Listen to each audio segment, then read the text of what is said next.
We'll begin recording now. Good evening, everyone, and welcome to today's discussion on human rights and the Black men in America. I am Evandro Carvalho, and I am the Executive Director of the Boston Human Rights Commission. Before we dive into today's program, which I'm very excited about the lineup and the agenda that we have for today, I'll give you a brief history of the Commission. In 1984, Mayor Ray Flynn created this commission to study discrimination in the city and to investigate any complaints of discrimination against individuals, particularly residents, on the basis of race, gender, sex, religion, sexual orientation, and so many other protected classes. The commission operated between 1985 to mid 1990s. In 2019, Mayor Martin Walsh reactivated the commission and appointed me as the executive director. In January 2020, exactly around this time last year, he appointed 7 commissioners to be the board of the commission. And I'll list them briefly.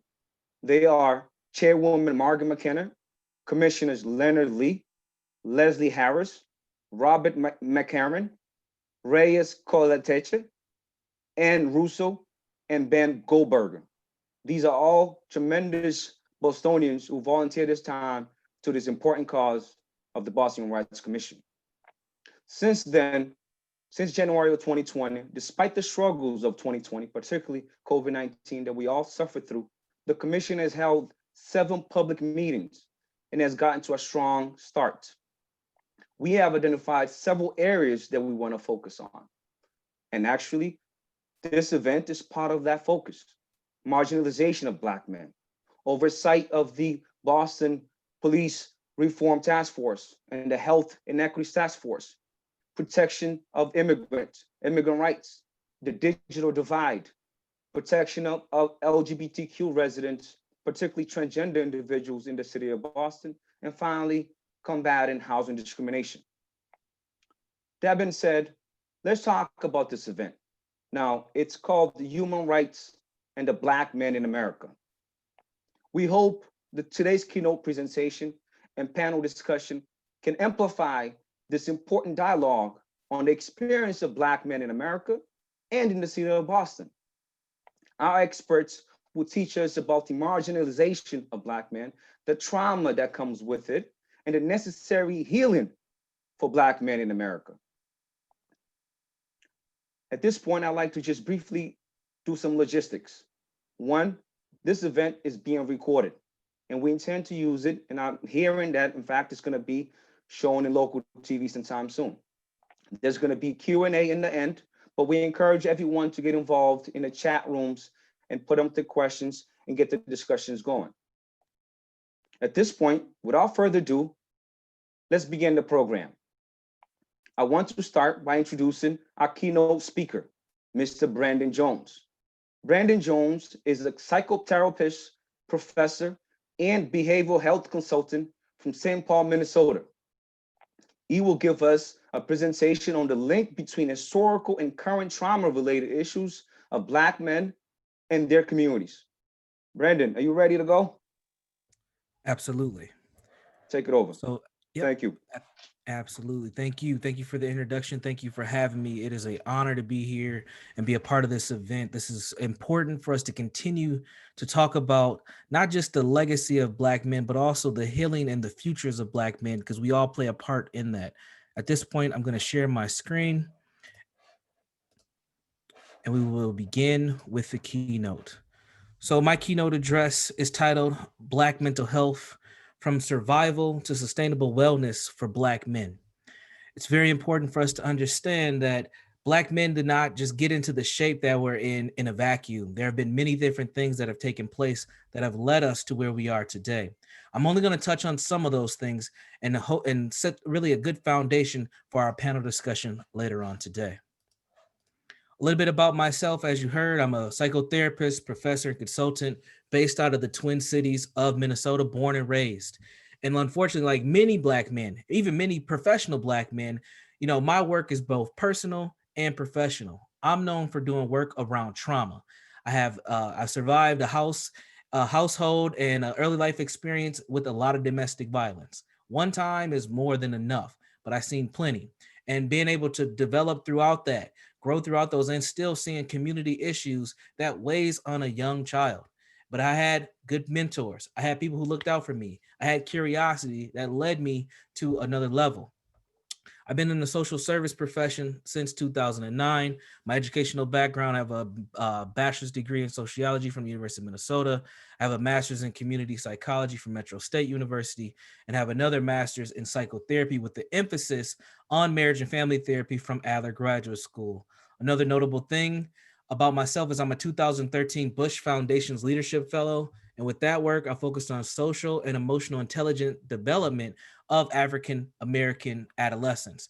And most of that work was focused on boys. So I worked with governmental entities, educational institutions, and nonprofit organizations on building curriculum, programs, and projects that were all aimed at improving the wellness and status of Black men and boys. But let's talk about Black males and trauma.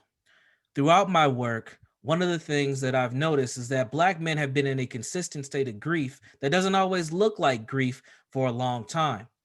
And one of the other things that I noticed that many of us have noticed since last year, before last March 2020, is that we're all kind of now in a state of grief due to COVID-19. So as I reflect on how COVID-19 impacts people in general, it was quite ironic that I've seen a lot of parallels to how Black men have been, quote unquote, surviving in the society that we are in today. Here are some of the things that we've lost from COVID-19 in this state of grief that we've been in.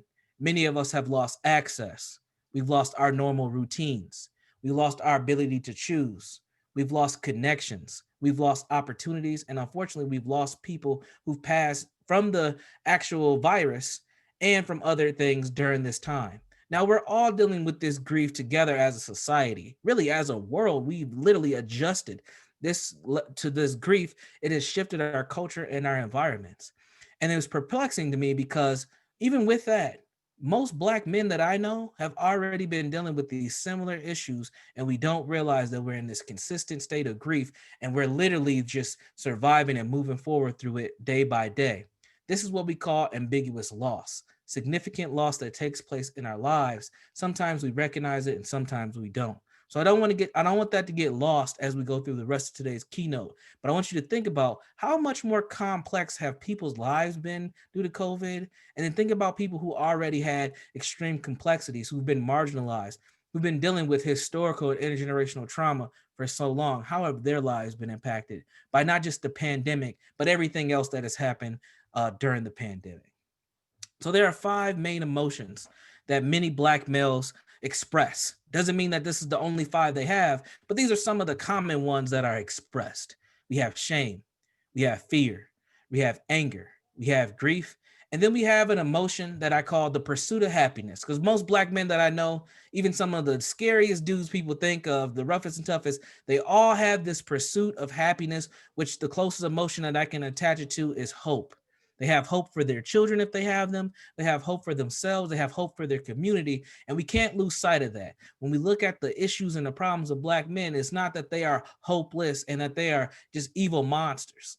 That narrative has to be broken as we move forward. Most of these men have been boys and have been hurt and are going through things. And it's up to us to heal ourselves as Black men, but also as a community to also start seeing Black men for Black men and not as beings that are causing harm. It's important for us to understand what is trauma, right? We have, in my field of mental health, we have people who say things like big T, little t, but trauma is trauma. And at the end of the day, there's so many fancy academic definitions for trauma. Here's one: a deep emotional wound.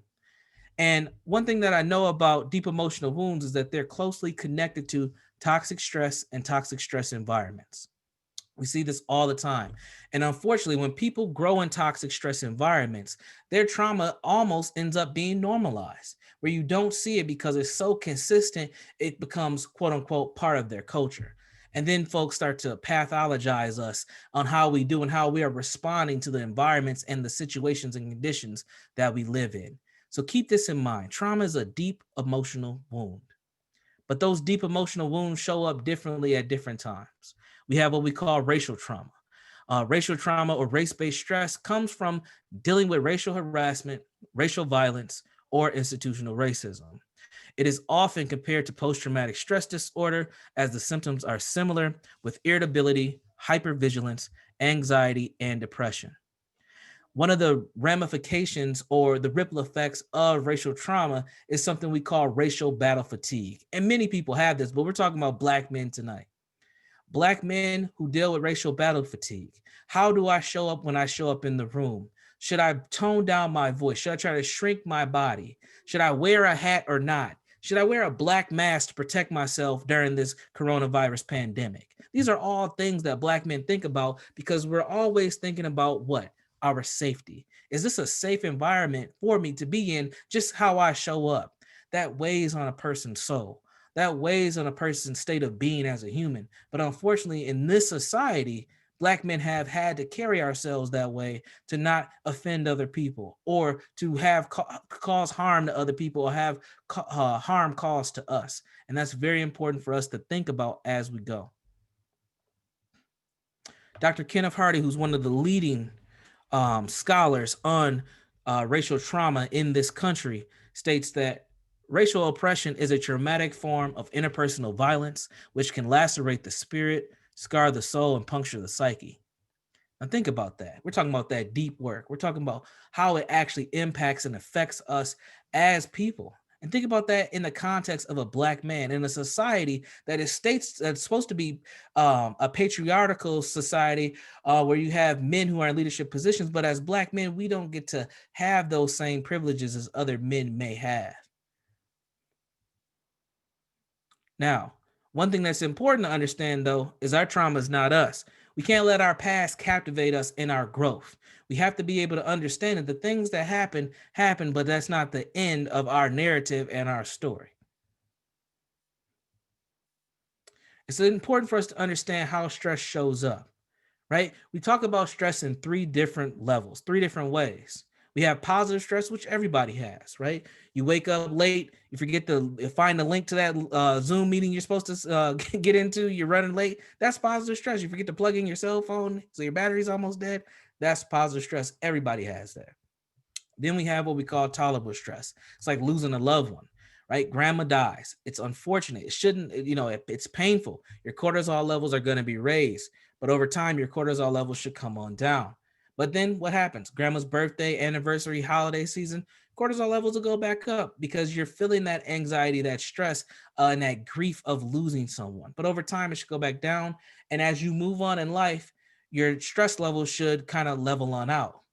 Then we have the third level of stress, which is that frequent, strong, and prolonged stressors of adversity. And this is what we call toxic stress.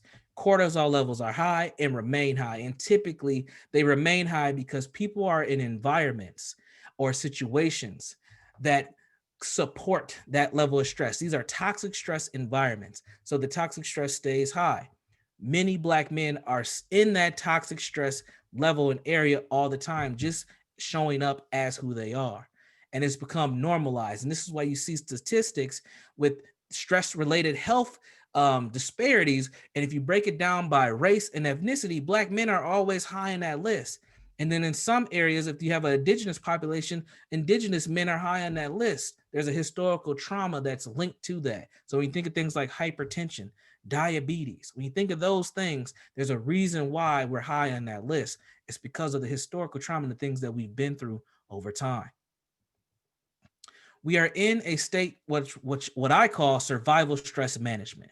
Survival stress management is a process of adapting to stressful situations by acting or reacting without thinking of the consequences of our choices. It leads to immediate satisfaction and instant self-gratification, resulting in an increasing stress or depression. So what ends up happening when we do this? Judgmental and distorted thoughts and feelings. We can be impatient. We can be exploitation can take place, aggression, abuse, violence directed towards another person or even towards ourselves. And how do we cope with this, right? Addictive substances and behaviors. So things like using drugs, alcohol, sex, shopping or shoplifting, Fast money, gambling, food, video games, etc. All these things produce a limited sense of relief and require repetition. Why? Because what have I learned about trauma, and what you should all know about trauma is about the moment.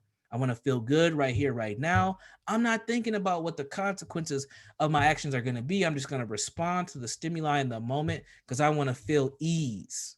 And unfortunately, there's so many things out there, traps for Black men to feel ease, and we get caught up in them all the time. And unfortunately, we've been conditioned to promote those things as a way of being, a Black men that is hurtful and harmful to us and our communities so often. So we have to remember, many of us, pretty much all Black folks, if you ask me, are in this survival stress management state. But we're talking about Black men again. And for Black men, too many of us are in this space and we don't realize it. And we have to be mindful that we're in a survival mode when we should be in a thriving mode. Anytime you talk about trauma, especially if you're in social services, public health, etc., you're going to run into something called the Adverse Childhood Experiment Study. And adverse childhood experiences is pretty much the things that people go through when they're younger. Now, if you ever research or Google ACEs, you're gonna find a pyramid that somewhat looks like this.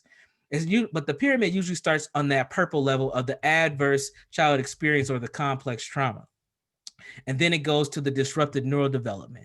And then it leads to a social, emotional, or cognitive impairment. And then it increases the probability of the adaptive health risk behaviors, which is ultimately coping, which then increases the disease, disability, and social problems, which then increases the probability of early death. In this country, African-American men have some of the worst mortality rates in this country. And it's because of how we show up and how this world shows up to us. But we can't leave out the intergenerational and historical trauma and the social conditions and local context, which is the environments that we come from. Our trauma doesn't happen in a vacuum. Most of the trauma and the experiences that Black men have were things that were happening before they were even born. They're just showing up in a more modern context. And the sad part about this whole thing of understanding ACEs within the lens of historical trauma, without proper intervention and without proper coping, the cycle continues and it passes on to the next generation. We have to be able to break those cycles and understand that we don't need to carry this trauma on moving forward. Historical trauma. Dr. Mahmoud El-Kati, who's a local African-American historian and professor here in the Twin Cities, states that history is not about the past, it's about the present. Intergenerational trauma, which is really what historical trauma is. Historical trauma is kind of like the pinpoint. The intergenerational trauma is the ripple effects after that pinpoint. So the intergenerational trauma is the transmission of historical oppression, toxic stress, and its negative consequences across generations. There's evidence of the impact of intergenerational trauma on the health, well-being, and on the health and or the social disparities facing a collective group of people. What has the lifespan been like for the African-American man? Really, for the African man that was enslaved and created to be the Negro man. And what has been the manifestations of the Negro man to where we are today?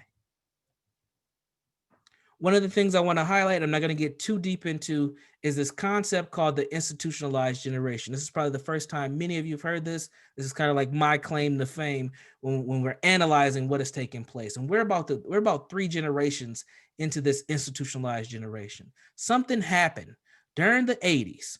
Really, it started in the late 70s, but really during the 80s, something happened where we have multiple different things taking place around what we know as now what we call the crack era.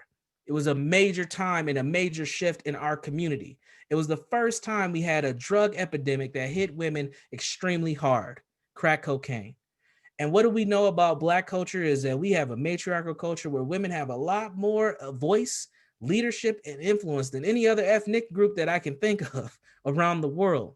So when we have a significant amount of women who get addicted to a drug, it has a detrimental impact on our community, which ultimately has a detrimental impact on our children.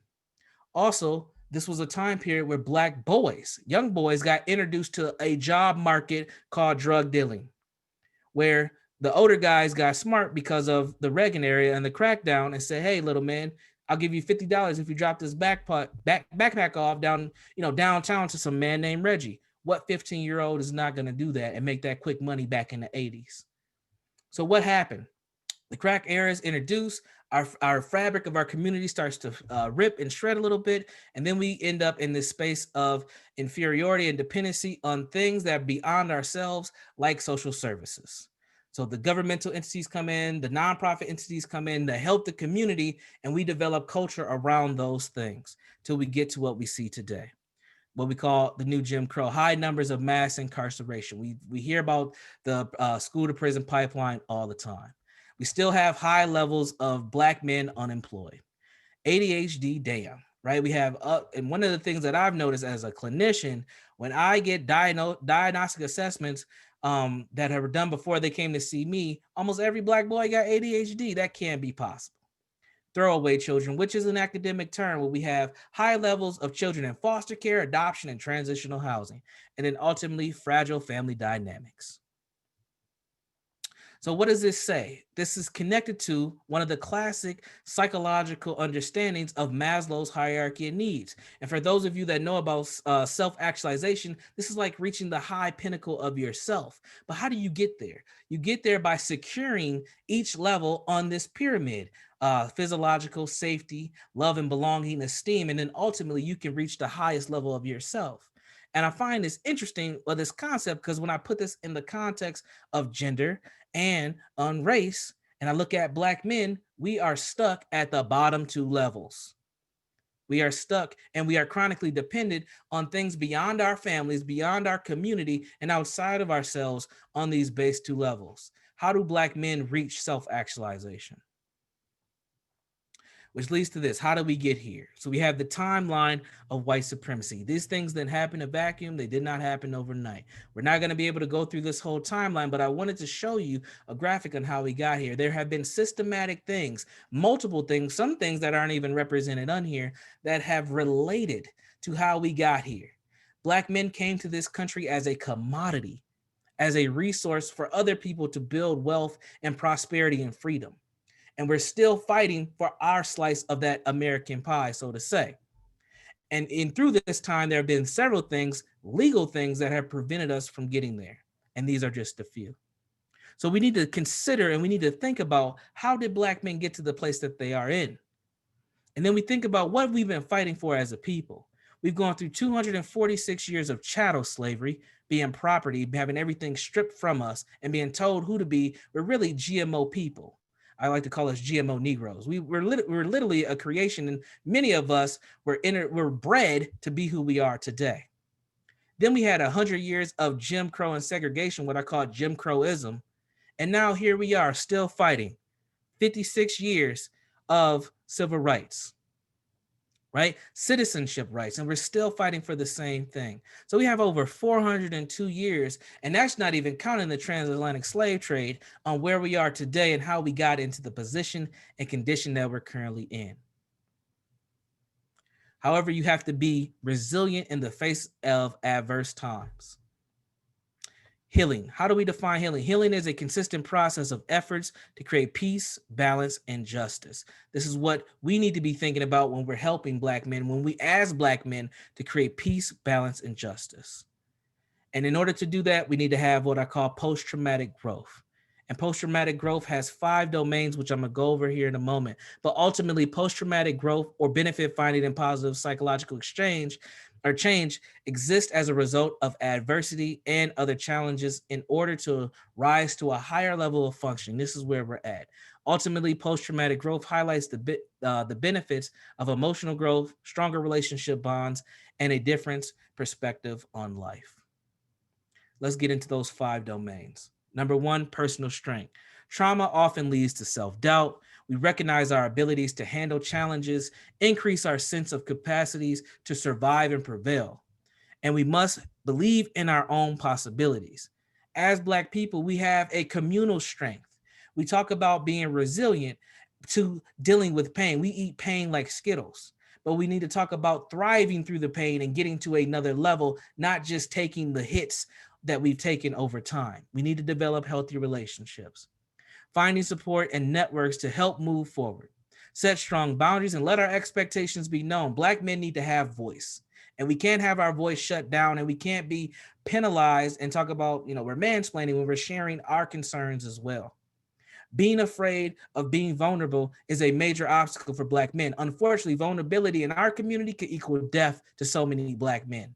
But in order for us to grow and heal, we have to find a place and spaces where we can be vulnerable and it doesn't penalize us.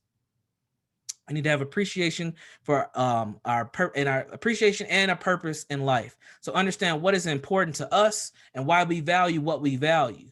Make sure the things that we do lead to our purpose and celebrate our small victories. It's okay to support a brother when he does well, but unfortunately, we've been conditioned not to.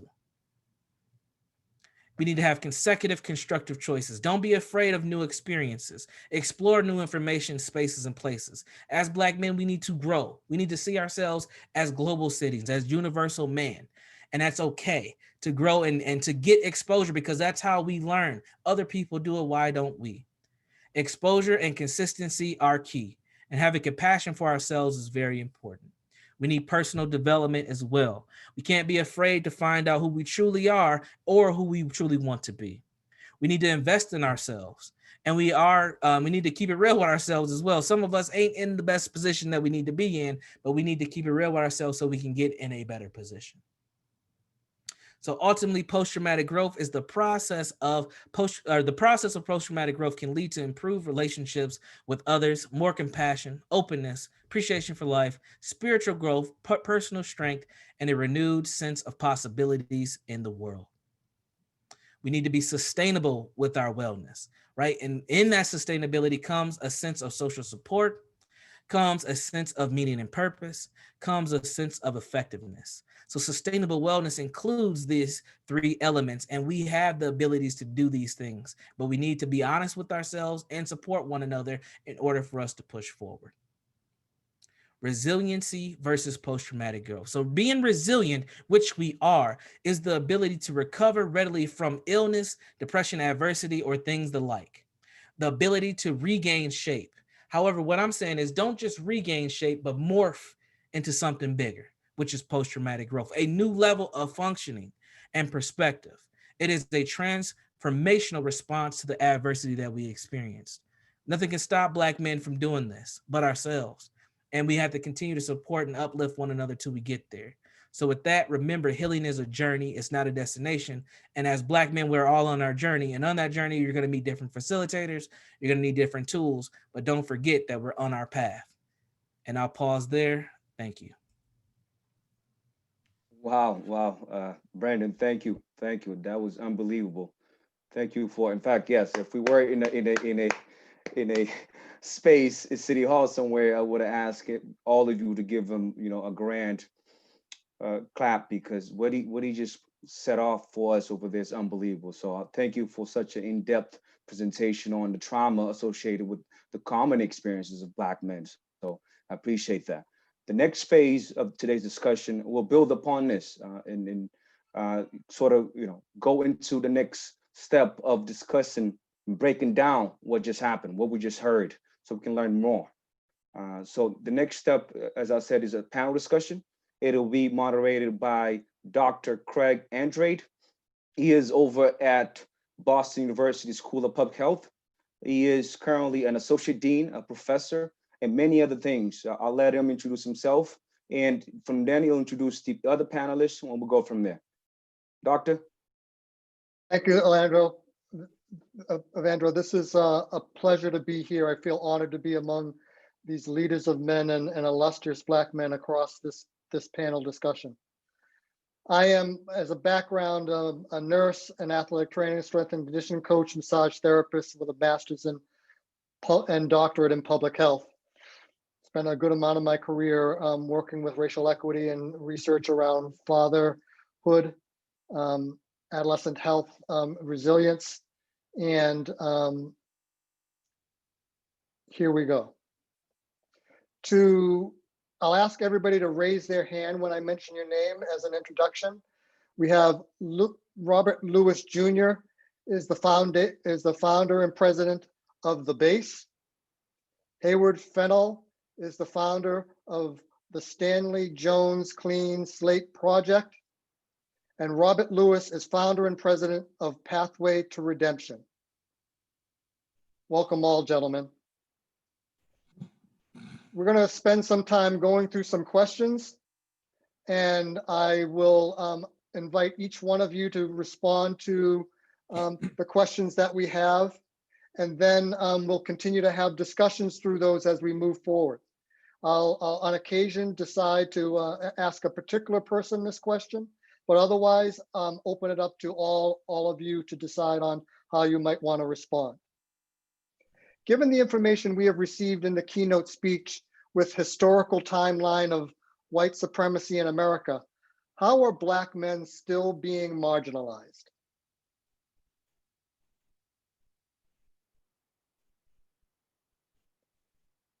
Dr. Jones, would you like to start?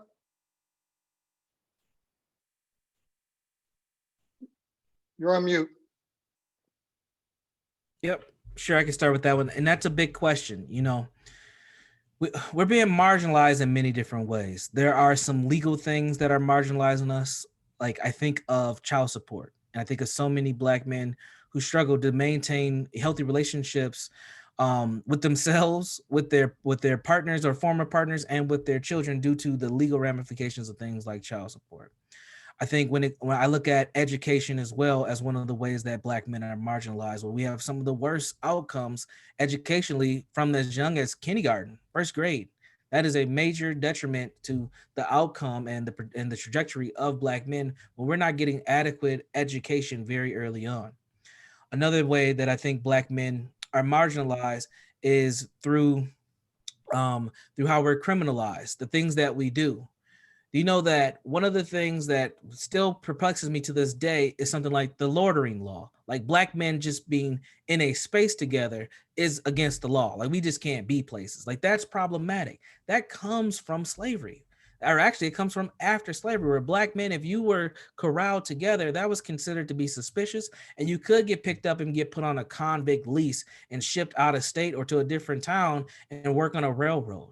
Like these things are still happening today to Black men, and we have to think and we prioritize our lifestyles around not being victimized. That causes a lot of stress on us. So I'll pause there and pass it on to one of my other panelists. Robert Lewis, would you like to pick that up? Yeah, Dr. Andre, there's, first and foremost, I want to just, piggyback off what you said, Dr. Andre, and I am going to say Dr. Andre, because we need to celebrate, our Black men, our Black leaders who are doctors and Judge Harris and professors like yourself and Brandon. When I start thinking about marginalization, a few things come, and it's about terminology. When you start thinking about terminology, somebody has written that when you start looking at us and our community, our people and Black men, that we are less than, we are the ones at risk, we are the ones that are underserved, we are the threat, and not looking and recognizing and seeing the talent that we bring, the greatness that we bring. And it starts with such a young age. So think of this, that someone's already saying like the cradle to prison pipeline. I mean, we're already talking about that at a very young age. Our young folks are actually now, they're already projected of where they're going to go. And then as you're moving through this, and then the other thing that I find that, what marginalizes us is when our young Black men and older men are successful, there's labels that come with it. Was it because quota, or was it because of something else? So when I start to think about it, I'd like to turn around and say, it's like we have on this Zoom tonight. The marginalization then flips to the talent level of what our young folks and communities could be when we bring folks together like we're doing tonight. And we all have to play this role in not allowing others to define, to dictate, and to tell us what we and who we are. And that comes from education, that comes from community, that comes from philanthropy. Philanthropy will say, you're working with communities of color. Tell me how many at-risk young folks you're working with. No one says talent. So we have to be part of shifting the narrative, shifting the language, and not letting others define who we are and how we move and how successful we are. So. Thank you. Just to give yourself a moment to introduce yourself more fully, is there anything else you want to say about who you are?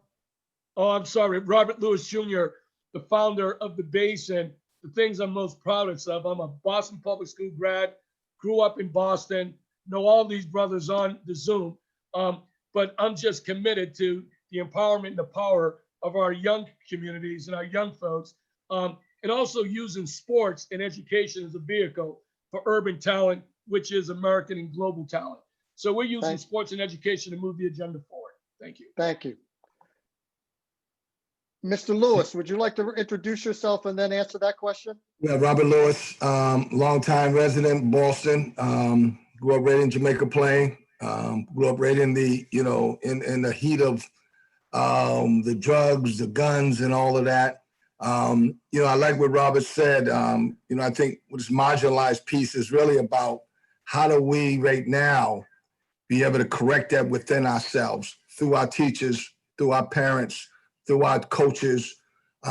We have to teach that. I remember a study they had in Texas where they was taking the test scores for fourth graders in math and science and predicting how many prisons they was going to build in that county. So it really starts, like my brother said earlier, about education, different things like that. And that's a way of leveling the field a certain way, but we also need those internal things that we have, the people that we love, different things, people like that. Thank you. Thank you. The question again is, how are Black men still marginalized? Mr. Fennell, would you like to just say a little bit about who you are, your background, and then answer that question? Yes, I'm Haywood Fennell, Senior, and I want to thank our opening principal speaker for what he said, and I want to thank the commission for inviting me here to speak a little bit. And I am the founder of the Stanley Jones Clean Slate Project, which is an ex-offender think tank project is working with court reform and how to change thinking. And so one of the things that I was thinking about is that, like, a lot of the parents today, they seem to want to live in the world of the child instead of the child living in the world of the parents. They acquiescence to a lot of things that children want to do to their detriment, and they just don't get it. They don't communicate. And in Boston, they glorify going to jail. They emulate. They don't think on their own. They follow instead of leading. I go into the jails. I go into the prisons, and I see a lot of things. One of the things that I noticed, or two things that I noticed, is that our children cannot read, nor can they write. They talk a language that is insulting to me when they use the N-word and other racial and ethnic slurs, which devalues our history in a sense. Because they cannot read, they don't know anything about the history. And so what we try to do is try to define the problem so we can refine the person. And we don't want our kids to go into prison and think that that's the way to go. We try to go into the prisons and talk to them and encourage them, but we're not getting a lot of support from the state in terms of resources.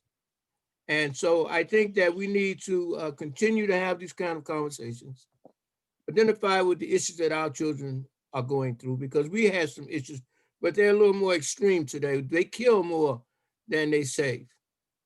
So we have to understand the importance of life itself. When you have a parent that's 35 years old wearing his hat backwards and his pants down, what does that say to the child? So children are going to emulate whatever they think is going to get them ahead.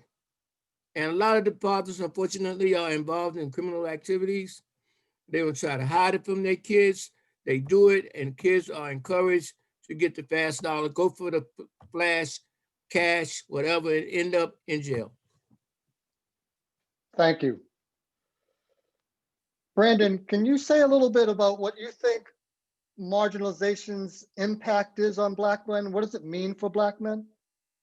I think that it has a psychological impact on us. I think what ends up happening is many Black men don't visualize themselves being more than what they are, or improving themselves more than what's happening, because around us we see so much disheartenment. You know, I often say, how can you tell if a place is a quote unquote hood or ghetto? Right. And I say that's a place where when things get broke, they don't necessarily always get fixed completely. And it's a place where there's not a lot of expectation that things will be better. And I say that because that's what I see. When people come to me for help and work, that's what I see. And it's not to kill dreams, but it's not a place that helps manifest a lot of dreams for people. It literally limits our ability to see what we can do either for ourselves or what we can actually be. And Black men then get steered in directions to only become certain types of things and told how we can express ourselves emotionally. Like we can't get angry and things like that. And we can only be angry when we're either boxing or on a football field. That's when it's okay for us to be upset and angry. So I think it has a detrimental impact on just our cognitive ability and our emotional state. Thank you. If you could, I just want to expound a little bit on Pathway to Redemption. Listening to Rob, you know, Rob was like someone that I watch, I follow, that I want to emulate with the sports. You know, I started out with a youth program 20-something years ago, 25 years ago. And what happened is an event that happened. One of my younger kids, he was going into high school, and he was going to school at 7 o'clock in the morning, got shot in his backyard. And long story short, to find out he was trying to play two worlds. He wanted to be a great basketball player, but he wanted to be a thug on the other side. And I told this kid, when I found that out, I said, man, you can't. Thugs don't go. They don't go to sleep. They don't go to school.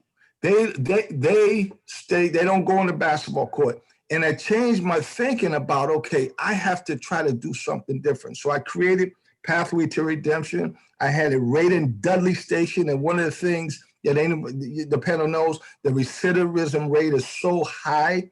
I said, I wanted a program that was, one, developed by a Black man in the inner city that people identified.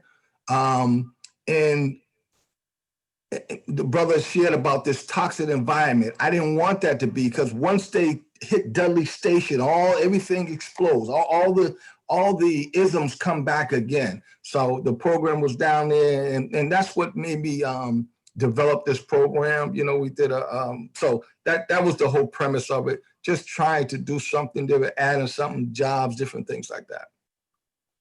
Could I just add something? Go right ahead. I failed to say this. I spent almost 6 years in the United States military, in the United States Army. I was traumatized in the Army. I didn't know the trauma that I was experiencing. And consequently, I went to jail a lot of times because of my substance abuse disorders. And I didn't create a program at first. I was the program. I had to create myself. And in that process, it was a lot of frustration, but it was a lot of liberation, as I was determined to be able to be who I am. You know, I didn't want to emulate anything that was going to send me back to jail. I remember being in the detox at the VA hospital, and I asked the Lord to help me get clean and stay clean and to write. That was 25 years ago. And I'm an author, I'm a playwright. I'm just a program myself. And I don't try to do this as to give people the impression that I'm trying to be better than. I just like to have a better plan to carry the message that we can change, that we don't have to continuously follow that track. We don't have to have a Corey in our lives anymore that determines where we're going to sleep, where we're going to eat, and if we're going to get a job. And so when I met Stanley Jones, when I was in prison, because he was an ex-offender himself, that's where I began to get my inspiration. And then later on, there have been other people in my lives and people on this panel, you know, that have shaped me in some way to believe in myself and others believe in me and follow, maybe not my lane, but get in a safer lane. Hayward, thank you. And you in a sense kind of helped to answer and start off this conversation about this next question. How do Black men their voices being respected in the midst of marginalization? Your story says a whole lot about that. Can I ask Rob Lewis Jr., can you say a little bit more about that? The men's being respected in the midst of marginalization? You know, there's a few things that comes to mind about, you know, respect, and some of that is so much for me is, and I think what Haywood and a few folks were saying here, it's almost, it sounds crazy, but we're almost giving our young folks and people permission to be great. You're giving them permission to be who they are. Haywood was saying he's an author. We had Haywood come into our organization and actually do a book reading. Actually brought Haywood in to do a book signing. And we wanted folks to see Brother Haywood as an author and a leader. It's not unusual for Dr. Harris and Leonard and Evandro and Rob for us to get together and to celebrate each other. And what we have to do is making sure that our community knows that we have a voice. We need to make sure that we're also spending time and promoting each other, right? Unfortunately, the media says what's always wrong with our communities. We have to be the voice that shares what's right in our communities. And listen, we all got stories. We've all got stories. We've all come through challenging times. But I will say this, and Brandon, thank you for sharing the resilience, the healing of your mind, your body, of your soul. You know, the belief in yourself and your potential and possibilities are there. And this is what we have to provide all of our young folks, because if we don't do this in our communities, medias and others will continue to keep telling what we can't do. So again, I don't want to sound, you know, redundant. This Zoom is the testament that you have talented Black men across all spheres and all sectors that come together who represent the best and the best of our communities. Thank you. Thank you. So many times our Black men, our Black boys are being said that there's nothing to see and they have nothing to say. We say just the opposite. We have everything to be seen. That's and we right. have a whole lot to say. Mr. Lewis, would you like to pick up from there? You're muted. Thinking about that just comes to mind, you know, what happened with LeBron James when the reporter told him to shut up and dribble. You know, we know that as sports people, dribbling, hitting the baseball, football, different things like that, taps into something deep inside.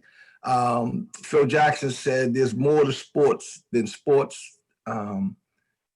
And I just feel that the way you are as an athlete says a lot about who you are as a business person, a doctor, or different things like that. And we're able to tap into that.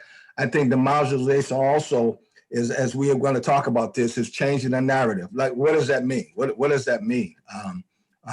I like what the brother said about the purpose. You know, what is a purpose? And that's one of the things that we can help with, the purpose about where you want to go in your life. Where do you fit within yourself first?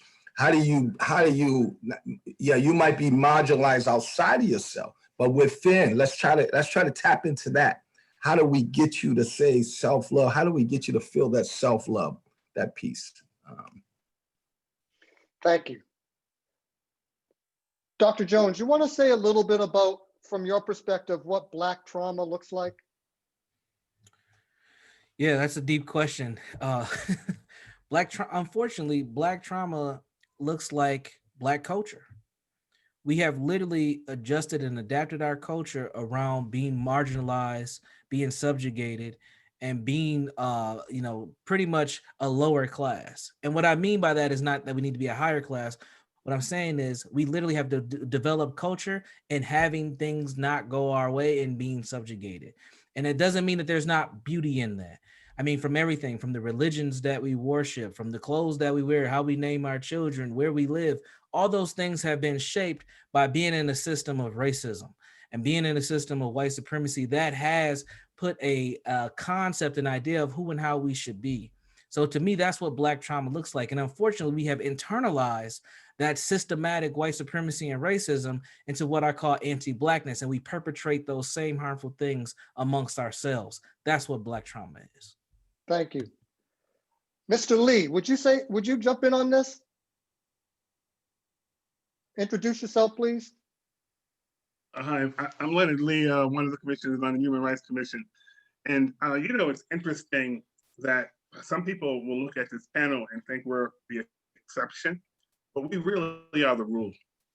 Every one of us, there's 10 Robert Louis Jr.'s out there. There's 20 Haywood Fresnells out there. There's 200 Craig Andres out there.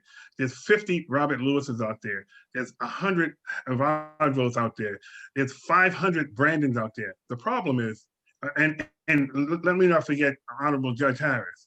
There's hundreds of Judge Harrises out there, but the problem is that we're always pushed up to seem like we're the wild beast, and we become the exceptions that are on this panel, and we're not. There are brothers out there who we celebrate every single day, who take their children to school, who love their community, who love their wives. They don't beat up on their wives. They're not on substance abuse, or they've overcome all these different barriers.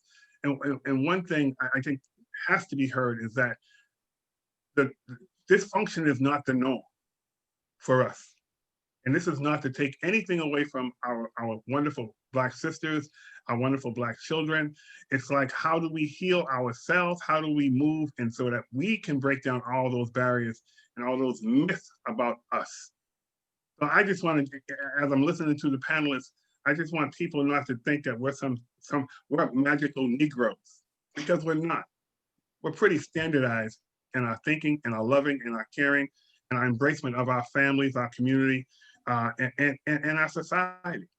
And it's something that people won't sit and go, oh, Brandon, you're so special. Robert Louis Jr., oh, you're amazing. Oh, Haywood Fresnel, you walk on water. But there's so many of us walking on water and doing some amazing things that just get overlooked. And as we go forward with this, I'm sure we'll be discussing that. But those who are tuned into this wonderful panel and this discussion, understand one thing: we're just like you. Absolutely. Thank you for sharing. Thank you, Leonard. Can I add one quick thing? Go ahead. Yeah, just to follow up with Lee, thank you for saying that, because that's what happens is we become these extraordinary Negro males. And there's so many of us that are extraordinary, but the bar, the ideal of Black men is so low that us just doing the basics looks like we have capes on, and we don't. We're just being good human beings. Thank you. And I have to say, Leonard, you understand they did break the mold after they made you. That was it. They couldn't go any farther. I have to bring in Judge Harris. Did you want to add anything to this discussion? Sure, yes, sir. See, one of the things that I recognize is that I'm a child of the 60s. I was Black before the word Black is beautiful existed. My hero said, we must begin to teach our children that they're young, Black and beautiful. Nina Simone said it back then. I know what type of child I was. I got suspended 2 or 3 times a week at school, but nobody called the police on me. My mother came up to school. Of her 7 kids, I was the problem child.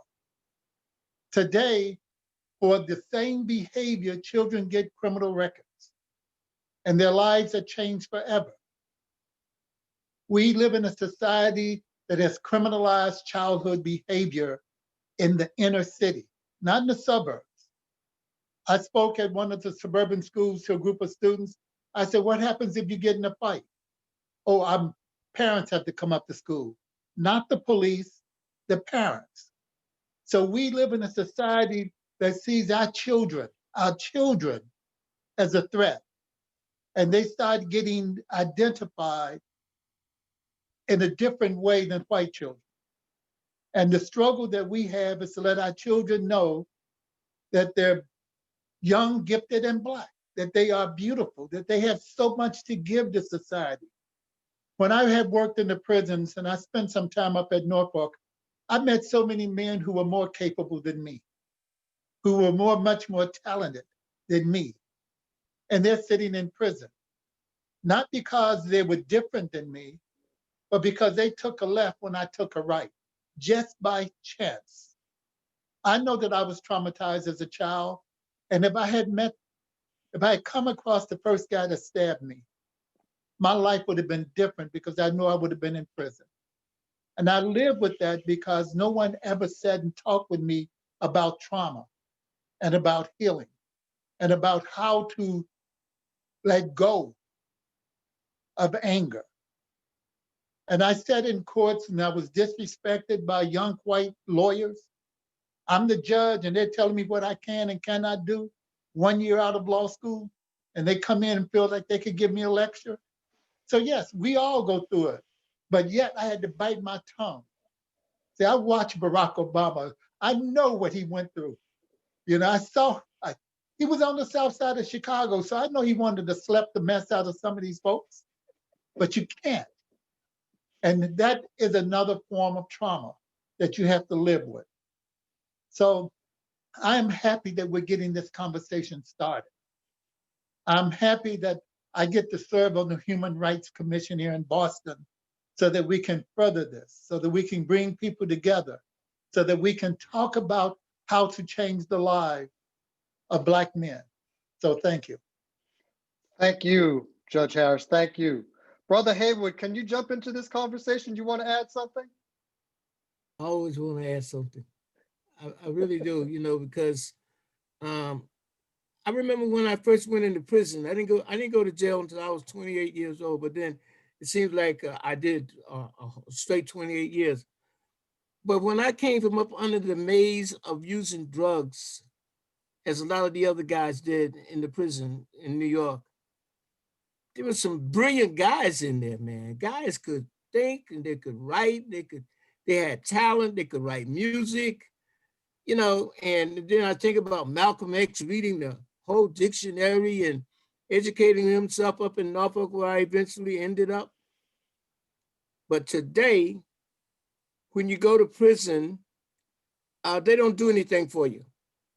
If you're in a gang situation, they throw all of you in there together. Nobody does any profiling in terms of psychological needs. They don't give you any educational resources. It's on the bottom of the budget. So what do you have coming back out into our community? People that are going to be tax burdens and not taxpayers. They're going to have the Corey law in Massachusetts around their neck, where they won't be able to get a job because they've been in prison. We have a community that's almost indifferent, and that's the problem, to the criminal justice system and how they need to be involved and how we all need to have 1,000 voices with one message. God don't make no junk. I came out of that prison and they was telling me about the Corey law and what it meant. And I looked at them and I said, I'm not gonna let anybody determine how I'm gonna live my life. I'm not gonna use any drugs. I'm gonna get a job. I'm gonna develop myself. We don't encourage each other enough. We discourage each other in different ways. Oh man, you don't wanna do that. Come on, go with me and all of that kind of stuff. And you get them right on the brink of maybe making that turnaround. But when they turn, they go the wrong way and they back in jail with a new charge, and it's a redundant situation. They call it recidivism. Our community needs to be more involved in the criminal justice system and not relegate responsibilities to this person and that person. We need to come together because war has been declared on our young people, and our young people have declared war on each other. Who ever heard of somebody telling me that I can't walk down the street and I live in a different block than you? That's ridiculous. And nobody's getting up and saying it. Hey, look, we got to stop that. We go to the parents. The parents are, you know, sometimes their kid might get hurt, get killed, and they'll say, oh, no, he was a good kid. He wasn't a good kid, a lot of them. And because of their behavior, they got knocked off. We got to stop that. We have to work to love each other and encourage each other. Thank you. Thank you so much. I'm going to switch to a different question and ask Brother Rob, can you tell us from your perspective, what does healing for Black men look like?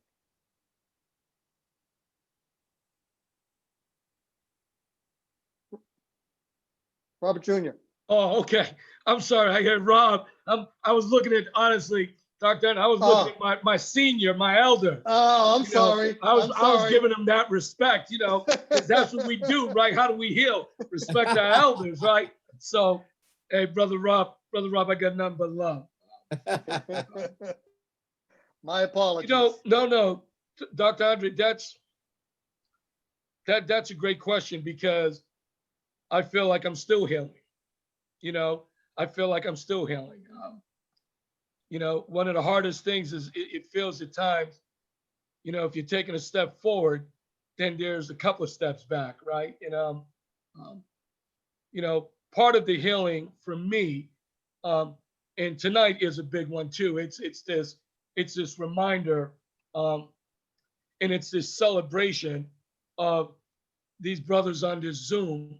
It's the reminder and the celebration of when I look out, so many Black men who are, you know, in leadership positions in this city, really stepping up and taking a stand. Some of the healing for me is going to come when all of a sudden we're dealing with this pandemic of health and COVID, this pandemic of race, this pandemic of relationships amongst police and community, and things that should be uplifting us are those things that are just keeping us in this cycle, in this spiral. And it's almost like this spiral.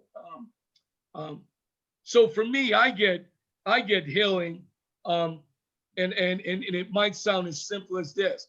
I get healing from when I talk to Leonard Lee or Haywood Fennell, and I get healing when I can talk to Evandro, and I can talk to other Black men who understand, but are going to also push me, and as we're trying to do our young folks, you know, to keep pushing forward.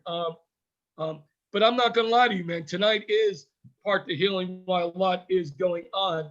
But I feel like, but we have to. As Haywood was saying, I want to ensure that my young folks get access to folks that are here. My young folks get access to the dreams and the beliefs that so many folks in this community have and wholeheartedly deserve. So that's you know, that's where I think some of this healing is going to come from, and some of it is this self-healing. And as brother you know, Brandon was saying, it's this peace, coming to peace with yourself. It's this balance in your life, and you know, and how you live your life and being healthy in others. And also this thing of justice, and justice for ourselves and justice for our community. So, you know, I'm trying to heal every day. Amen. Brother Rob Sr. Rob, you got. I love you, brother. Love you, man. Love you too, man. I was thinking about this question, and I guess, you know, like we always said, it's really about, like Haywood said earlier, you know, a lot of people took a left. I'm sorry, Judge Harris said, you know, they took a left when I took a right. And I guess it's really about taking that right, you know, even when I want to go, even when all of those things happen. You know, one thing from the speaker was talking about how, you know, how trauma affects, and it lingers in those four things: the fear, the shame, the guilt, and how that manifests in our behavior and our attitude.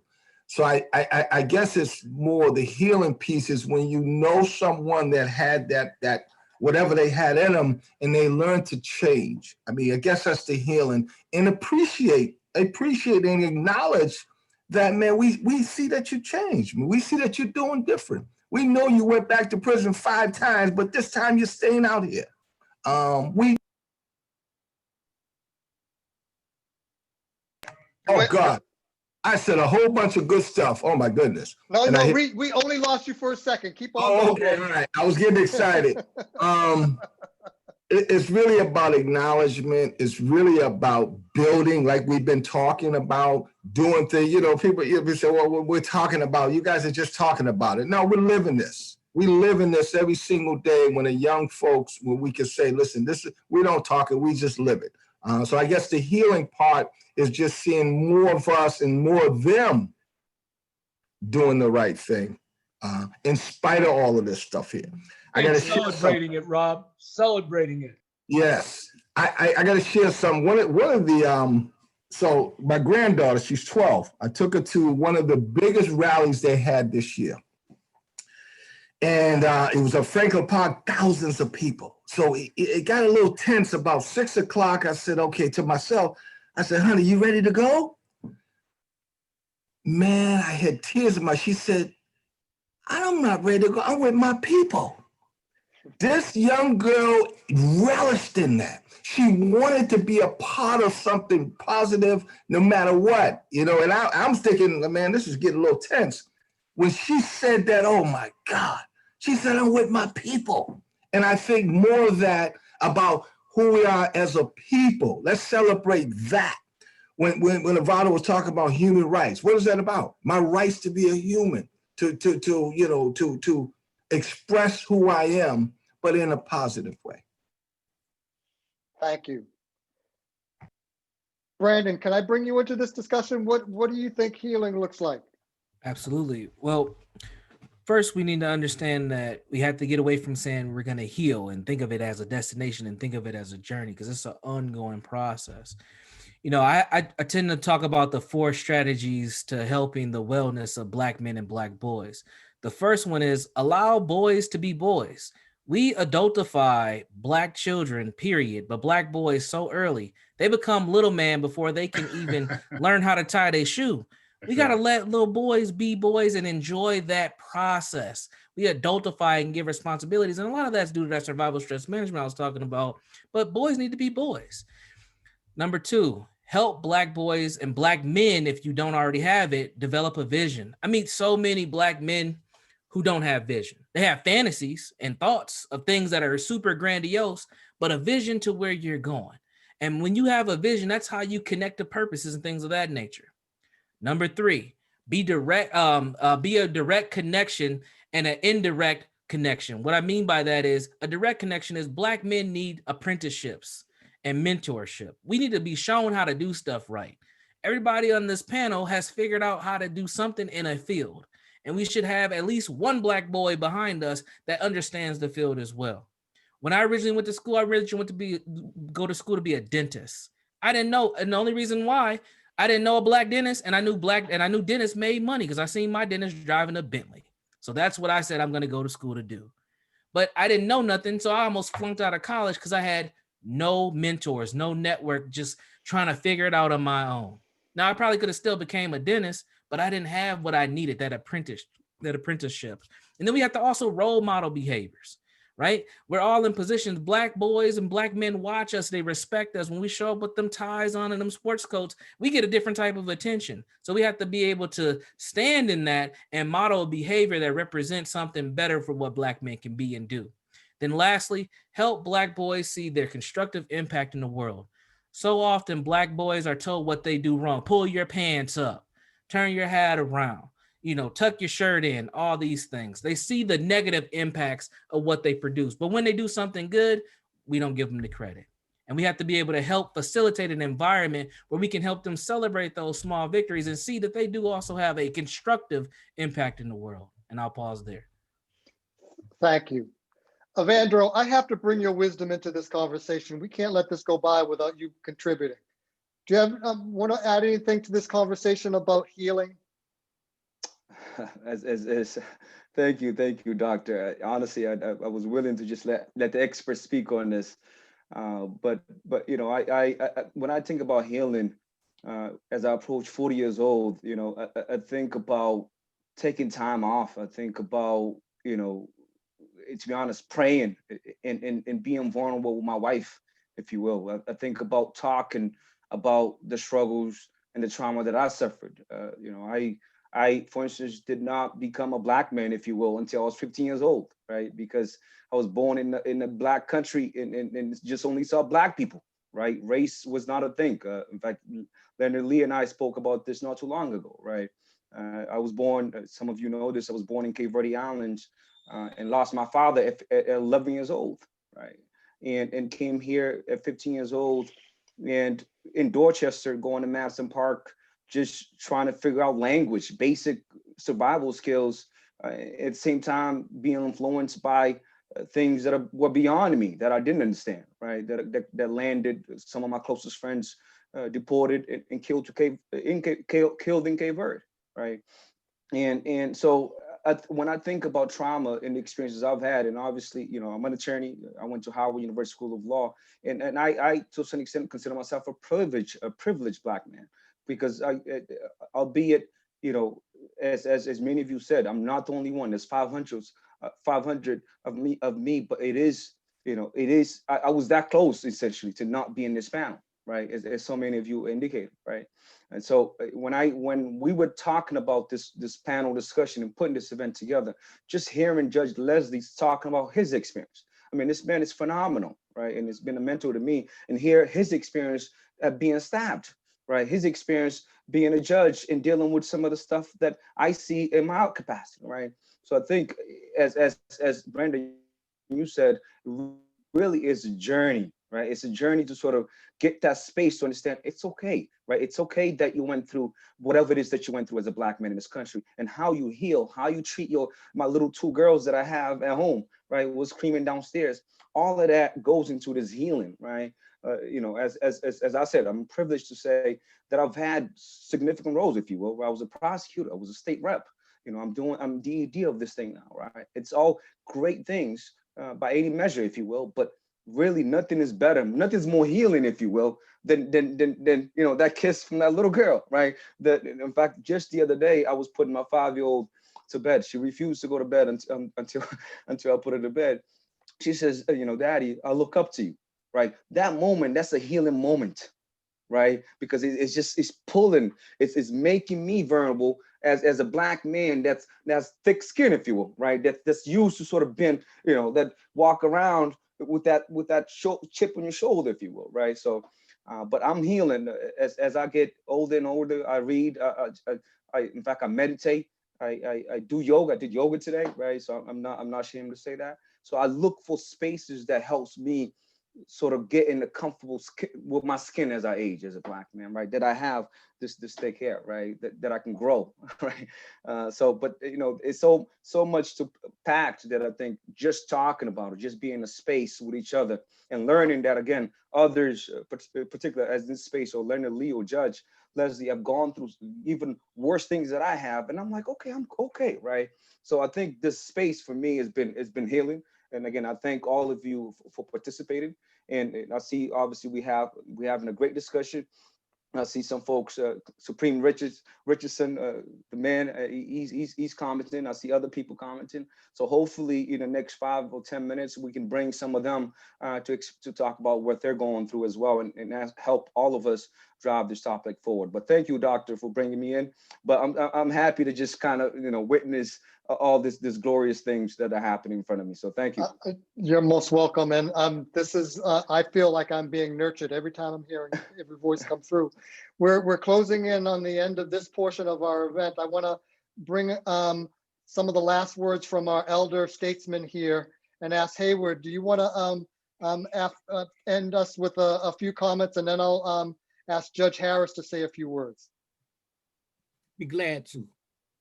Well, first of all, again, I want to thank the commission for inviting me here with these distinguished gentlemen, and to thank Brandon for bringing in some beautiful thoughts, because we definitely have to change our thinking. Because if we don't change our thinking, we're going to keep on sinking, and that's not what we're all about. We must connect spiritually more than ever now, because it's very important that we don't get it twisted and think that we can live in a system full of flaws where our children have become prey for the Justice Department or the Criminal Justice Department. We must save our children, because that is all we have. That is our future. The work that you're doing now will expand, be different dynamics. Racism is not forever. We have to begin to believe in ourselves. And like Brandon was saying, we have to be more resilient in how we think about ourselves as leaders. Because the thing about having just one in a corporate America is not going to work. We have to begin to think to have our own. And I remember one time Robert Lewis Jr. was telling me about the number of nonprofits in our community, and it was a high number.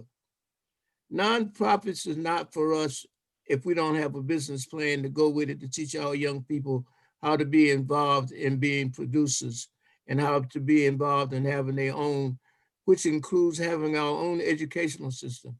Again, we cannot relegate the responsibility of our people.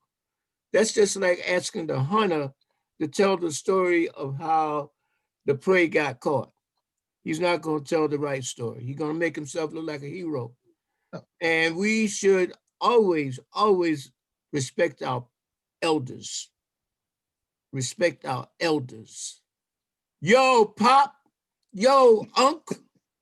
That's not how we are supposed to address our elders, because if I would have done that, my grandmother would have had something to say about that. And so I'm here tonight because I respect people. Like I said, I'm recovering every day. Every day is different.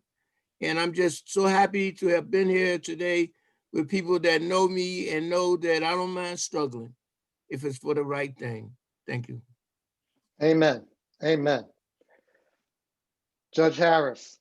Yes, sir. You know, I've been thinking about this, and as we were planning this event and listening tonight, there's so many things that went through my mind that I could talk for the next hour. Being a lawyer, that comes natural. But one of the things that I am proud about is that I can step aside.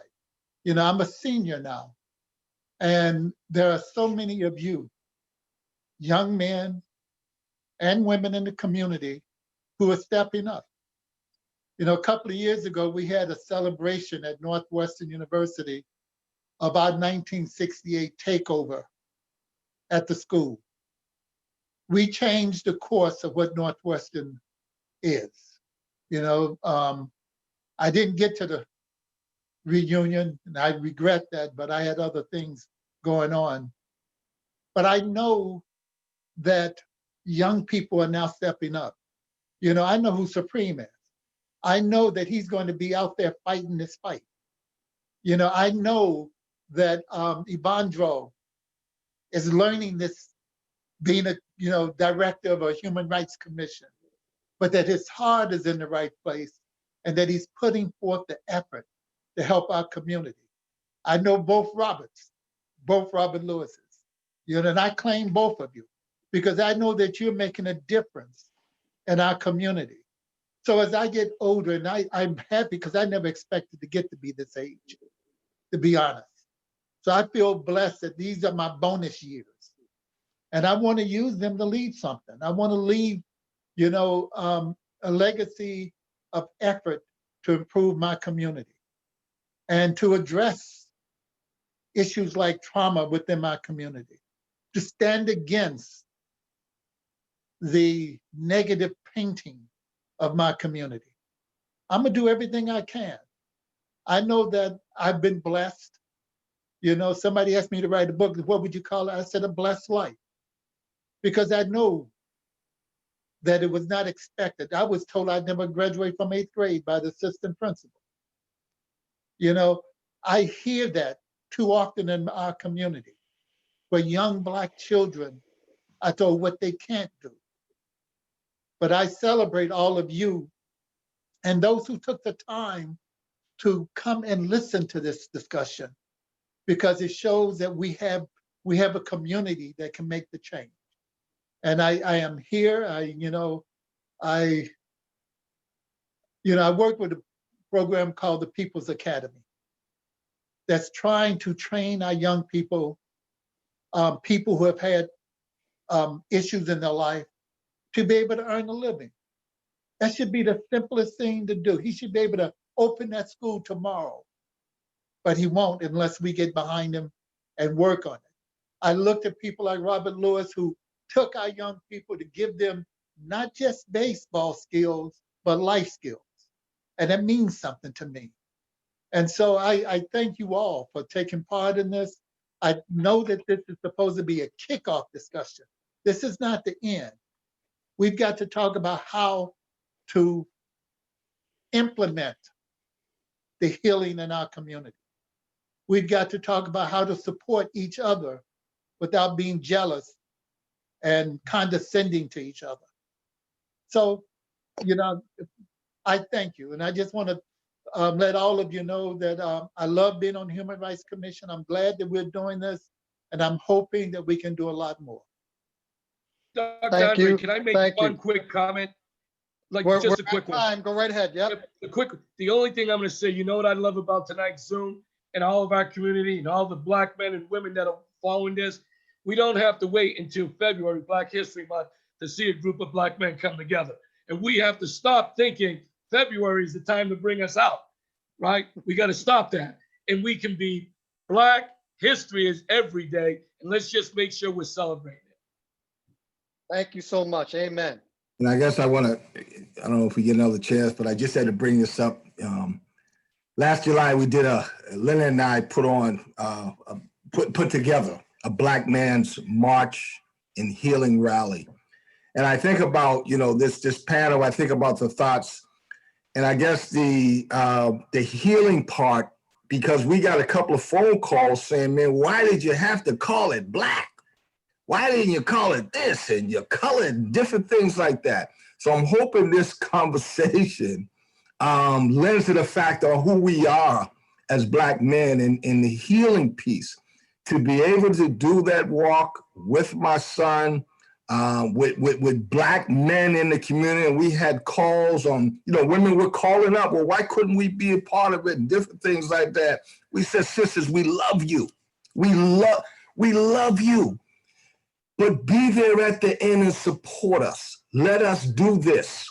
Just Black men and Black boys together. And we walked, it was probably one of the hottest days, Leonard, right? One of the hottest days of the year. And we walked from Washington Park Mall all the way to the other side of Shattuck. And you talking about healing. Oh, it was an unbelievable feeling, because when we came around that bend, there were women there cheering us on, clapping, and oh, it was an unbelievable feeling. Yeah, I get a little emotional. This was powerful, you know, this whole piece. Dr. E was great, moderating Avanda. It was unbelievable. So Thank you. Thank you, Rob. Thank you. So we're going to move this to bring the audience into this discussion and answer some of the questions that they have in the background. And I'm going to partner with Susan Hemley, our other leader in this group, and helping this event happen. So Susan, why don't you start with the first question? Sure. So anybody who would like to make a comment or a question can raise their hand. Because of time restrictions, you do have 1 minute, so I'm going to time you. So you can put your question or comment in the chat or raise your hand. We do have a couple. Let me scroll up. We do have one question. What makes you go right instead of left? Leonard, let me ask you to answer that question. That's very interesting, because I grew up in housing developments. I think I lived in every single one, from Academy to Columbia Point to Franklin Field. But it was interesting. I also go visit Norfolk Prison once a month and talk to brothers there to encourage them, to let them know there's really not a difference between me and them other than some bars. And it was quite interesting. A brother said to me, well, Leonard, you know, you lived on the second floor and I lived on the third floor. You stole cars and I stole cars, but I'm in Norfolk and you're not. And I said to him, I said, Timmy, you know what the difference is? Remember that time you guys broke in that house and I was outside? And I said, you know what? I think my mother's calling me.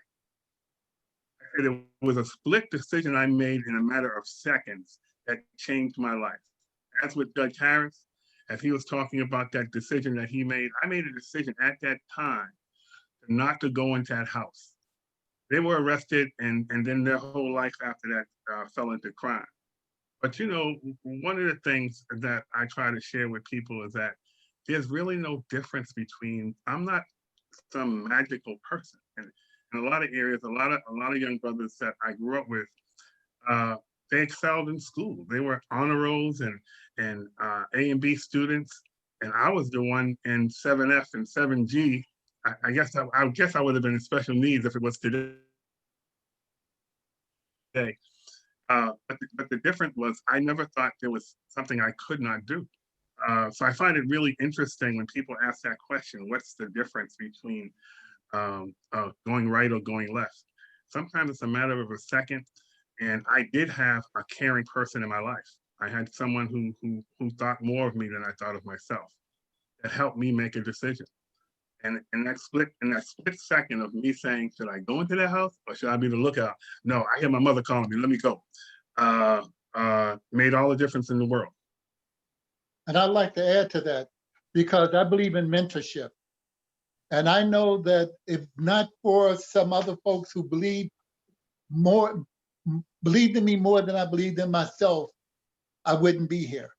Who did not let me make bad choices, who told me what I was going to do, didn't give me a choice. You know, I tried to drop out of high school and the assistant principal caught me. I was a musician, so I was sneaking in to go practice, you know, and he caught me and he told me what he would do to me if I missed another day of school. And he didn't say things that he didn't mean. And I was afraid of it. And so I went to school. And as a result, I was there when they came looking for Black students to go to Northwestern. You know, I wanted to be a truck driver. They made enough money to move out of the project. And I wanted to move out of the project. That was my great goal in life. I could tell you which truck was coming just from the sound of the engine, you know, but they said I had more than that. And they didn't let me fail. So I'm just trying to pay it back. I've tried to mentor. I've tried to lift up. I've tried to encourage young people to be more than who they think they are. And I think it's important that we all do that we all grab hold to somebody to bring along on this journey to make a difference in their life. I would have taken that left if it was just up to me, because that's where some of my friends went. It's where some of my relatives went. But they didn't let me. And I am forever grateful, because I wasn't smart enough not to do it. They did it. Thank you. I'm going to first ask Rob Sr. to answer this question, and then Rob Jr. Supreme Richardson says, I see a lot of Black power. How will this power be used to change our community? These things like this, you know, what you just mentioned, Judge Harris talked about someone believing me when, you know, before I even believed in myself. When I first started my program, I started with, you know, nickels and dimes. Brother Haywood Fillell believed in me. So when I wanted to give up, man, when we had 2 nickels to rub together to take kids just to go to McDonald's after practice, that brother would come out of his shoe almost and give me some dollars. So to me, that's the power of believing in each other, believing in people's vision. And that's the whole power of what we are as Black men, believing in other people's visions. Rob helped me with my first proposal. I used to scratch on paper. So I can look at experience of what Black power means to myself and to other people. Being able, like someone mentioned earlier, having them young folks around us, watching us grow, watching the steps and the struggles that we've had. To me, that's Black power. That's unity. In the face of all of this trauma, like let's get back in the face of all of this peace. To me, that's Black power. Thank you. Rob? You know, it's also about being intentional. It's about being intentional. And when I start to think about, you know, we talk about Black power, it's Haywood Fennell who came in. And Haywood Fennell, it was his books that we distributed to our young folks to read, but they could see Haywood. It was Leonard Lee, when we did our big MLK event at his facility, that we had Leonard do the welcome. You know, some of it is how are we positioning our folks, the chair of my board is Black. My COO, I'm the CEO, is Black. We're intentional. It's intentional about celebrating, our folks. We have to tell the great story. See, what Rob Lewis doesn't say is Rob Lewis, you look at today, but back in the day, Rob Lewis was the baddest basketball player like in this state. That brother can roll, but I'm being serious. But we got to tell the story of where Rob was, where he grew up, and look at him now. We got to tell those stories. We got to tell the stories. And again, I'm going to say with the utmost respect, Dr. Andre, Judge Harris, Brandon Jones is the keynote speaker. So when I think of our Black power is we have to be intentional of celebrating the greatness, that comes along with us and not being afraid to acknowledge and own that there's some stuff that we still have to push forward. But man, be proud of who we are and celebrate it. Thank you. Susan? We have another question from Chriselle. I'm sorry, I'm really bad at pronunciation if I get the name wrong, but I absolutely agree with the mention that Black boys and men need mentors that help them navigate their experiences in the world. I'm wondering how Black women can assist in facilitating healing for Black boys and men. How can Black women be incorporated in healing and helping Black boys and men? Brandon, you want to take that? Absolutely. I feel like from the way the question was framed, there's an assumption that Black women aren't already doing this. I'll be completely honest with you. I would probably say throughout my career, I've probably seen over 1,200 clients. Most of the Black boys that came to me came by, and many of the Black men came by way of a Black woman. So Black women are already investing in this healing process of Black males. But I do think one of the things that needs to be done from a Black woman's standpoint is also being those role models, because a lot of Black women are in great positions that can show something to a Black male. I think we have this assumption that only Black men can help Black men develop, and that's not necessarily true. We need good people who are, standing on principle and showing something different, and also listening and helping kind of activate and provide vision to Black males. It is helpful for another Black male to see it because they identify just on a gender basis, but don't just assume that because you're a Black woman that you're not doing those things. Let's say something. And I was going to just ask you a question. You go ahead, Haywood. Well, I want to just kind of cap on what you're saying there, because my mother was a woman and my mother was my first friend. But I want to tell you about my wife who passed 2 years ago in this month, January. And throughout my addiction and going to the penitentiary, etc., we had 6 children. And my oldest son, Haywood, he died. But today, one of my daughters is a principal of a school elementary school in the Bronx. The other one works at Rikers Island. The other one, my son is a sanitation worker. And my other daughter works for the Board of Education, all the city of New York. And I have another daughter that's at home, and she takes care of her nieces and nephews when they get out of school. So my wife, all intents and purposes, she raised my family. She raised them, and a lot of times our men, for whatever reason, don't recognize the power of the woman. And if they could come together more, we'd be a stronger people.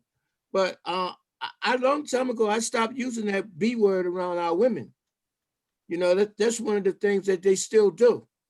And there's a lot of disharmony among our men and women. It's because they don't want to give a woman the credit for what she's done. And she's done a lot because she gave us birth. Everybody on this panel, especially Robert Lewis Jr., I knew his mother. And I knew his mother after the fire when they got bombed out in Maverick Housing Project in East Boston. Look at him. Look at him. Look at his sisters that was raised with him. And ask him the question that somebody else asked. Ask him that question. And I know Leonard's mother too. I know Leonard's mother, and I know his sisters. And can I just make a quick just on what Haley was saying, I'm a product of 6 women. I have 5 sisters and a mother.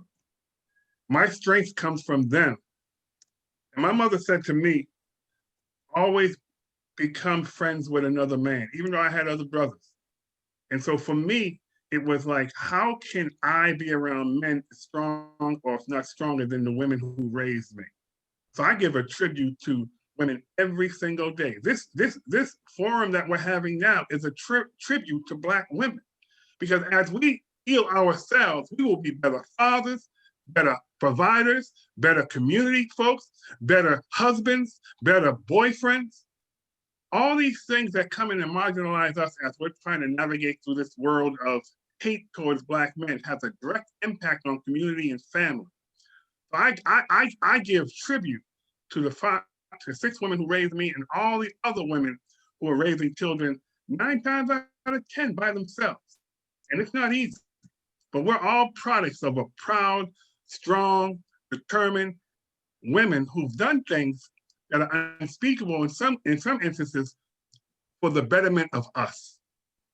So I will never allow anyone to take away the beauty, the strength, and the courage and the tenacity of Black women in this country, because what they have sacrificed for me it's just incredible.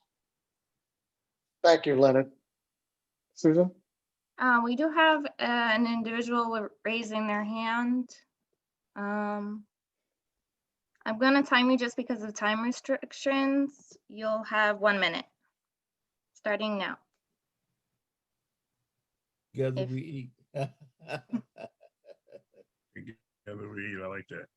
Yeah. What is this question? Oh, okay. Let me just tell you about Together We Eat. It's a program that's being founded. It's been founded by my good friend Charles Luster. Leonard, I told you about him up in Worcester, and he's using water to create urban farming for communities that can't feed themselves. And he also, like you, Robert, he has an educational component, you know, and they're trying to teach the community folks how to feed themselves. Because if you got an empty stomach, nobody wants to hear anything until their stomach gets filled up. And so Charles has done a lot in Worcester, and I've been going back and forth mentoring him, and he's got it going on. His program is going to work, you know. It's doing, what do you call it? What's the word for water? Hydro, yeah. He's using water to grow the plant in instead of the dirt. That's what he's doing. So we love Do you want to say your question out loud? What? I'm asking the Together We Eat. Is this Charles? Do you want to ask your question? No, he don't want to answer no question. Hear me? Yeah. There we go. We can hear you now. Okay, I had the microphone on. I'm sorry about that. Hey, Charles. How are you, Haywood? My question is, first of all, I'd like to thank you guys. This is a beautiful opportunity for me to see more brothers, because it's not that many of us in Worcester, as you all know. But my question is, how do we help with the trauma and the economic trauma in our communities with the lack of opportunities, especially for our young brothers? Yeah. Yeah. We gotta, I would say, I mean, just as one consideration, the discussion of telling our stories over and over again is a critical element. And now it's about being strategic about telling our stories and getting in front of decision makers to help them understand the value that Black men bring to communities across this country. The idea that we have been told to shut up for a long, long time. Now's the time to tell the stories of our success, to tell the stories of our values, to tell the stories of our work ethic, and to tell the stories of our commitment to family and community, and that all we need is a little added help and investment given the decades, centuries of disinvestment. Now is the time to get some payback on that so that we can contribute in all kinds of ways. Anyone else want to take that question? Yeah, I'll add on to it. Go ahead, Lee. You can go ahead. Oh no, I just was going to say, is something that I know everyone on this panel does. Be deliberate about being able to give access to men of color, because we don't have the same type of access Black women do or white people. I mean, call it what it is. And I think we have to be deliberate. And I only say that because people feel threatened by Black men. And so therefore, I know Robert hires Black, qualified Black folks. And if they're not qualified, he mentors them. And then they wind up running their own nonprofit. I know Haywood does that. I know Judge Harris does that. I think we need to be deliberate of creating opportunities for our people as others do. And I'm not trying to, and please, I don't want anyone coming off and saying, oh, Leonard wants to discriminate because I'm a Jewish white man and he's a Black man walking in. No, I'm not saying that at all. All I'm saying is give that opportunity in the work that person put in, and he's a person of color, and deal with them from an equal plane and giving them that opportunity.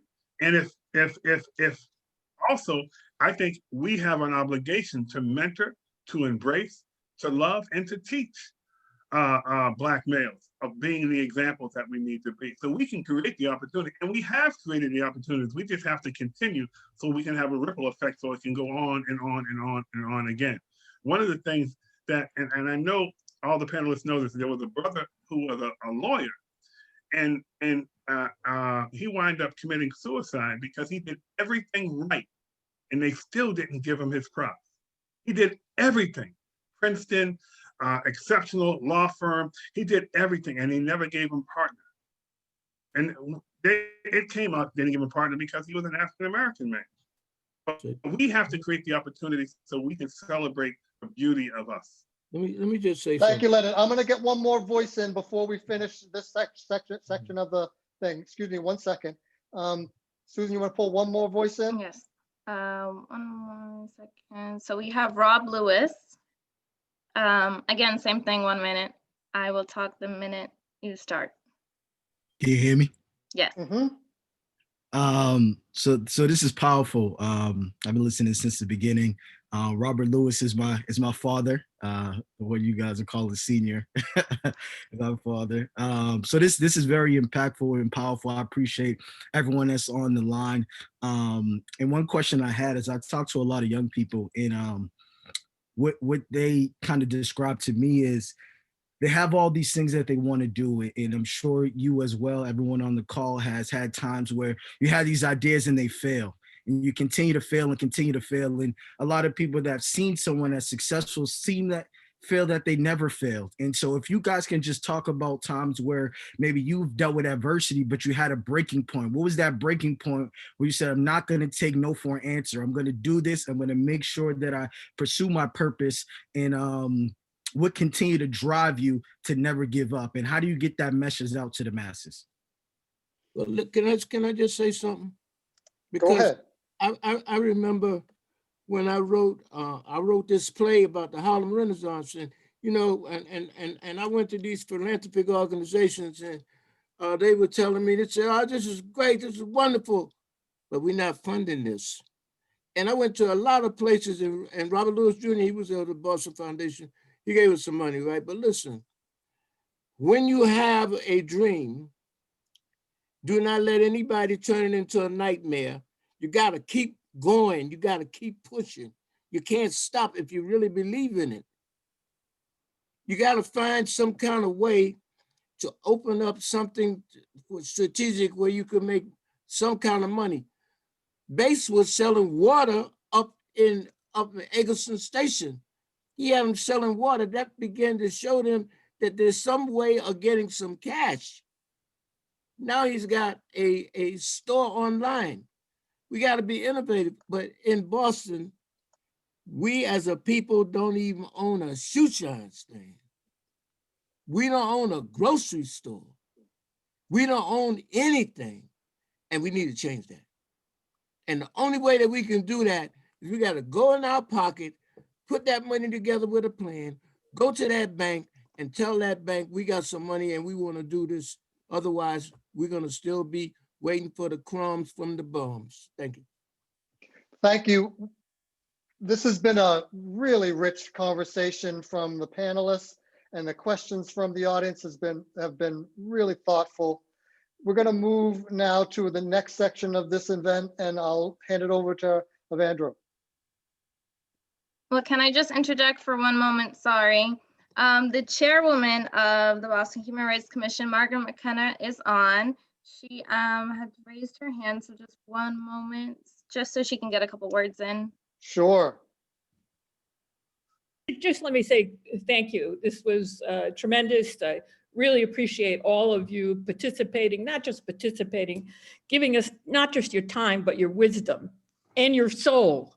I mean, it was very meaningful, I think, for so many people, and to have you all together, as Brandon said, or as somebody said, not just in Black History Month, which is so different for all of us. You know, I was a college president, and that's all, you know, it was always February, right? So it's January, thank God it's January, you know?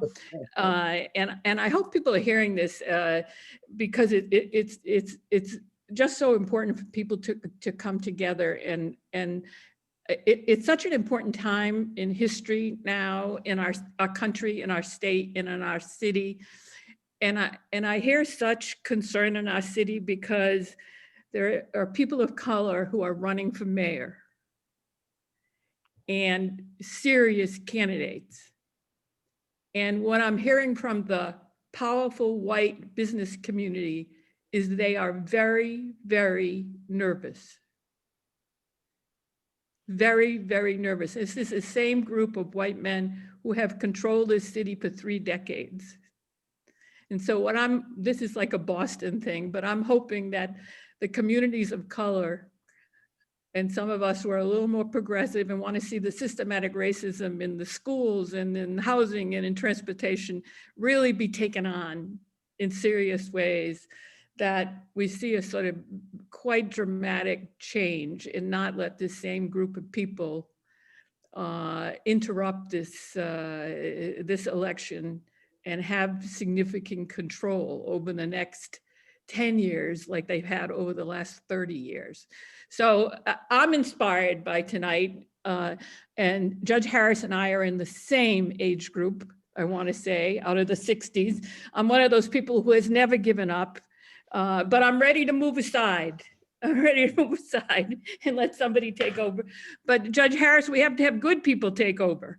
So thank you all for what you do and the mentoring you do. And if people weren't inspired by tonight, they're dead or are asleep. So thank you.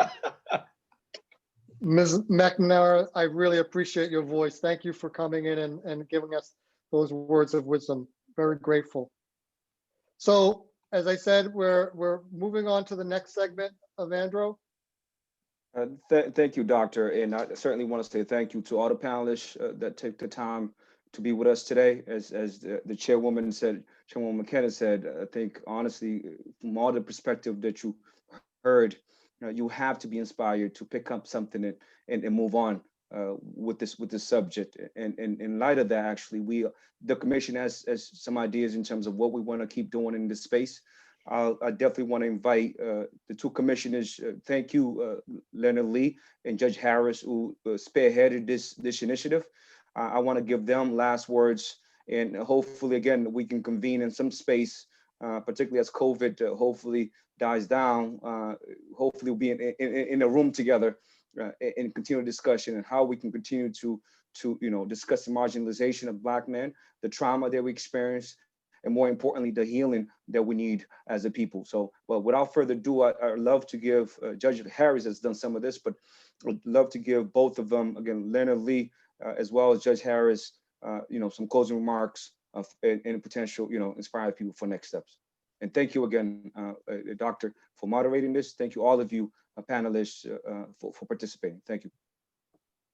So I'll start by saying thank you. I looked at the participants and I saw area codes from outside of Boston. People have participated. This is a national issue. We're talking about Boston and our community, but our community is all of the world. And I thank you all for taking part. I'm inspired. I know that we can move on and do some great things together. I think we can make a difference. And that's what I want us to do. I think that this is the first, I hope, of a continuing conversation that will expand it and include others to help us on this journey. And Brandon, thank you so very much. You're inspiring, and I know we chose right in getting you. So thank you. Lee, it's owed to you. Well, first and foremost, you know, I want to thank Susan for all her support and work of helping putting this together. As all the panelists know, when you're putting something like this together, it's behind the scenes that make it work. And she's just done an exemplary job in this whole piece. With that being said, I also would like to mention, I think of when I was in undergrad and I read this book, Countering the Conspiracy to Destroy Black Boys by Kwanzaa Kanjufu. Ahead of its time, same issue, from 1619 to 2021.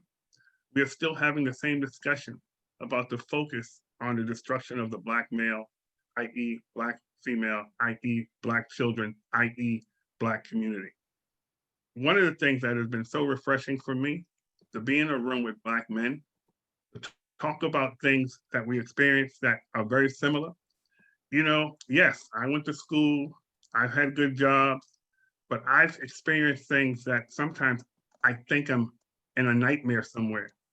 It's so comforting to talk to brothers like Haywood, Robert, Evandro, Craig, Judge Harris, Brandon, and hear we're nowhere near each other, but hear similar stories of experiences that they had, and it confirms that I'm not crazy, I'm not insane.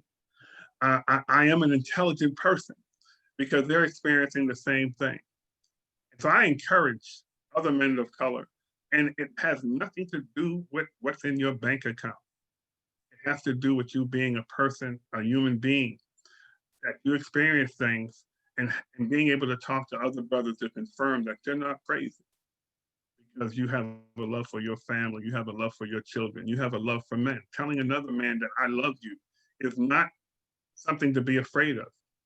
So this for me has been emotional, it's been uplifting, and it helps to create promise. So, you know, I want to thank our chairwoman for understanding and seeing the vision that we saw in terms of putting this. And this is being a beginning of having a continuing discussion of healing of Black men as we deal with the craziness that we're dealing with from a national perspective, from a local perspective.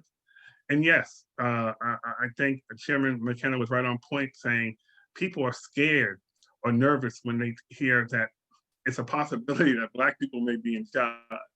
But if you know your history, every time we've been in charge, we turned it out. Think of Tulsa. Think of other places throughout the history of America where Black people were heading up. It's all about excellence and opportunity. So I'm excited, and I thank everyone, especially all the panelists and Brandon for his work and the work that we can continue to do. And Craig Andreas, I mean, you're talking about brilliance. I mean, he's just an amazing Black man that, you know, this is just my opinion, who feel he was undervalued at the Department of Public Health because he should have been the commissioner of the Department of Public Health. That's just me. He didn't pay me to say that. I just know when I see a brilliant brother, I'd like to acknowledge them and celebrate them because we need to do that more. As Robert Lewis Jr. said, excellence is not something obscure. It's pretty much a standard in our community. We just need to celebrate it more. But I want to thank everyone. God bless you all. And I look forward for a continuation of this discussion because we need the support and let people know that you don't have to see us with handcuffs on to say, to tell us who we are, or holding a basketball. I have nothing against sports. Holding a basketball is saying we are everywhere talking about and being about excellence. So thank you all again. God bless you. With that, we'll close out. Again, thank you for all of you that took the time to be with us today. Again, one final time, I want to thank all the panelists. I certainly want to thank Brandon Jones. That was unbelievable, my man. Robert Lewis. In fact, we had another Robert Lewis, right? I want to thank Judge Harris and Leonard Lee for being commissioners. I want to thank Mr. Haywood Fennell, amazing man who's been doing, amazing work. Every time I talk to him, I feel so much power. He brings that 60 power, and I feel it. So, and finally, I want to certainly thank, as Leonard Lee did, Susan Helmy, who's the executive assistant, and been tremendous. We couldn't have done this without her, and she's at the center of this, making sure, particularly through Zoom, that we get this work done. So, but without further ado, everyone, please have a good evening. Stay safe. It's still COVID time. Wear masks when you're out there, and take care of yourself. All right. Thank you. Have a good day, and God bless.